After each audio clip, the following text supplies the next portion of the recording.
Chicken மட்டனே தோற்று போகிற மாதிரி நல்லா கமகமன்னு இருக்கக்கூடிய வெஜிடபிள் கோலா உருண்டை தாங்க இன்றைக்கி நம்ம பார்க்க போகிறோம். அதுவும் இந்த வெஜிடபிள் கோலா உருண்டைக்கு நம்ம காய் சேர்த்து செய்ய போகிறோம். மேல் லேயர் நல்ல கிறிஸ்பியாக உள்ளே நல்ல சாஃப்டாக இருக்கும். நல்ல மசாலா வாசனையோடு சாப்பிட்றதுக்கு அவ்வளோ டேஸ்டியாக இருக்குங்க. நீங்கள் இதை வச்சு கோலா உருண்டை குழம்பு கூட பண்ணலாம், ரொம்ப நல்லாயிருக்கும். இப்போ இதுக்கு நான் மெஷரிங் கப்பில் 1 கப் அளவுக்கு சோயா எடுத்திருக்கேன்.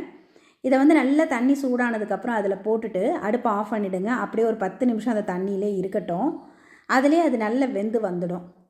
ஆனால் நம்ம சோயா சேர்த்து செஞ்சாலுமே இதில் அந்த சோயாவோட வாசனை கொஞ்சம் கூட இருக்காது பாருங்கள். நம்ம சேர்க்குற அந்த மசாலா டேஸ்ட்டு அவ்வளோ சூப்பராக இருக்கும்.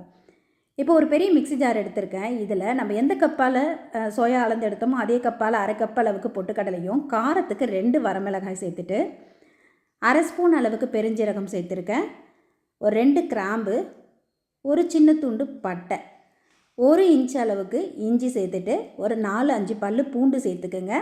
அதே மாதிரி ஒரு 10 அளவுக்கு தேங்காயை பொடி பொடியாக கட் பண்ணி அதையும் சேர்த்து இதை நல்லா அரைச்சி எடுத்துக்கலாம். நம்ம இஞ்சி, பூண்டு, பட்டை, கிராம்பு, தேங்காய் இதெல்லாம் சேர்க்கறதுனால அந்த சோயாவோட பச்சை வாசனை கொஞ்சம் கூட இருக்காதுங்க. இப்போ பார்த்திங்கன்னா அந்த சோயாவும் நல்லா ஊறி வந்திருக்கு பாருங்கள். இப்போ இதை ஒரு 2-3 தடவை நல்லா தண்ணி விட்டு அலசிட்டு நல்லா பிழிஞ்சு எடுத்துக்கலாம். நல்லா பிழிஞ்சு அலசினிங்கன்னா அந்த சோயாவோட வாசனை போயிடுங்க. ரொம்ப நல்லாயிருக்கும். கண்டிப்பாக இந்த மாதிரி ஒரு தடவை ட்ரை பண்ணி பாருங்கள். அது மட்டும் இல்லாமல் இதில் நம்ம காய் சேர்த்தும் செய்ய போகிறோம். இப்போ இந்த மாதிரி நல்லா தண்ணி விட்டு அலசின சோயாவை நல்லா தண்ணியை பிழிஞ்சிட்டு மிக்ஸி ஜாருக்கு மாற்றி விப்பிங்கில் ஒரு 2 சுற்று மட்டும் சுற்றி எடுத்தால் போதும். இப்போ நம்மளோட மாவு ரெடி ஆகிடுது. இதை ஒரு பவுலுக்கு மாற்றிக்கலாம். இது பார்த்திங்கன்னா நம்ம பொரிச்சு எடுக்கும்போது அப்படியே வெள்ளடையாகவே இருக்கும். அந்த கலர் கிடைக்காது. அதுக்காக நம்ம காஷ்மீரி மிளகாய்த்தூள்லாம் சேர்க்காம ஒரு சின்ன துண்டு பீட்ரூட்டை துருவி சேர்த்துக்கலாம். அதே மாதிரி ஒரு பெரிய வெங்காயத்தை நல்லா பொடி பொடியாக கட் பண்ணி சேர்த்துருக்கேன். நல்ல பொடியாக கட் பண்ண புதினா சேர்த்துக்குங்க, நல்ல வாசனை கொடுக்கும். அதே மாதிரி பொடி பொடியாக கட் பண்ண கருவேப்பிலை, கொத்தமல்லியும் சேர்த்துட்டு இப்போ இதுக்கு தேவையான அளவுக்கு ஒரு 1/2 ஸ்பூன் உப்பு சேர்த்துருக்கேன். உப்பு சேர்த்து இதை நல்லா பிணைஞ்சு விட்டுக்கலாம். நம்ம பீட்ரூட் சேர்த்ததுனால நல்ல ஒரு பொன்னிறம் கிடைக்கும். பீட்ரூட் சாப்பிடாத குழந்தைங்களுக்கு நம்ம இந்த மாதிரி செய்து கொடுக்கும்போது அவங்களும் விரும்பி சாப்பிடுவாங்க. இது குழந்தைங்க கூட கேட்டு வாங்கி சாப்பிடுவாங்கங்க, அவ்வளோ டேஸ்ட்டாக இருக்கும்.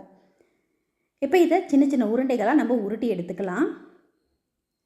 அதே மாதிரி இதை நீங்கள் சூடாக பொரிச்ச உடனே சாப்பிட்டுடுங்க, ரொம்ப நல்லாயிருக்கும்.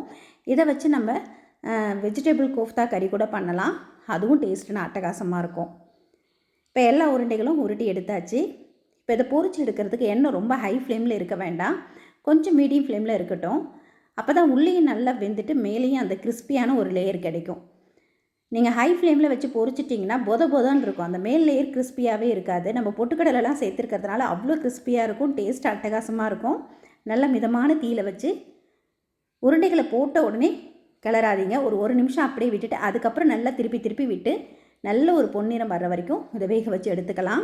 நல்லா இதை பொரிக்கும் போதே அவ்வளோ ஒரு வாசனையாக இருக்குங்க. இப்போ நல்லா பொரிஞ்சு வந்துருச்சு. இப்போ எண்ணெயிலேருந்து வடிகட்டி எடுத்துடலாம்.